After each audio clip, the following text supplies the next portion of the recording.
Item ಯಾವುದೇ ಇರಲಿ try ಮಾಡಿ ಆಚಿ ಚಿಕನ್ ಮಸಾಲಾ. ಹಣ ಪಡೆಯುವಾಗ ಲೋಕಾಯುಕ್ತ ಬಲೆಗೆ ಬಿದ್ದಂತ ಮುಖ್ಯ ಪೇದೆ ಯಾದಗಿರಿ ನಗರ ಸಂಚಾರಿ ಪೊಲೀಸ್ ಠಾಣೆಯ ಪೇದೆ ನಾಗೇಶ್ ರೆಡ್ ಹ್ಯಾಂಡ್ ಆಗಿ ತಗಲಾಕೊಂಡಿದ್ದಾರೆ.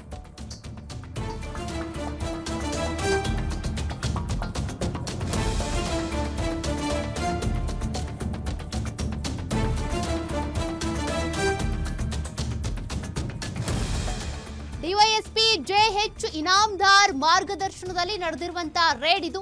ಲೋಕಾಯುಕ್ತ ಪಿಐ ಸಿದ್ದರಾಯಪ್ಪ ನೇತೃತ್ವದಲ್ಲಿ ದಾಳಿ ಮಾಡಲಾಗಿದೆ. 13,000 ರೂಪಾಯಿ ಲಂಚವನ್ನ ಸ್ವೀಕಾರ ಮಾಡ್ತಾ ಇದ್ದಂತ ಸಂದರ್ಭದಲ್ಲೇ ತಗಲಾಕೊಂಡಿರುವಂತಹ ವ್ಯಕ್ತಿ ಅನ್ಯ ರಾಠೋಡ್ಗೆ ಬೈಕ್ ಕೊಡುವಂತ ಸಂದರ್ಭದಲ್ಲಿ ತಗಲಾಕೊಂಡಿದ್ದಾರೆ. 13,000 ರೂಪಾಯಿ ಲಂಚ ಪಡ್ಕೊಳ್ತಾ ಇದ್ರು. ಬೈಕ್ ವಾಪಸ್ ಕೊಡ್ತೀವಿ ಅಂತ ಹಣಕ್ಕೆ ಬೇಡಿಕೆ ಇಟ್ಟಿದ್ದಂತ ಪೇದೆ ಅನ್ಯ ರಾಠೋಡ್ಗೆ ಬೈಕ್ ಕೊಡುವಾಗ ಹಣ ಪಡಿತಾ ಇದ್ರು. ಪೊಲೀಸ್ ಪೇದೆ ನಾಗೇಶ್ನನ್ನ ವಶಕ್ಕೆ ಪಡೆದಿದ್ದಾರೆ ಲೋಕಾಯುಕ್ತ ಅಧಿಕಾರಿಗಳು. ಡಿವೈಎಸ್ಪಿ ಜೆಎಚ್ ಇನಾಮದಾರ್ ಅವರ ಮಾರ್ಗದರ್ಶನದಲ್ಲಿ ನಡೆದಿರುವಂತಹ ಲೋಕಾ ದಾಳಿ ಇದು.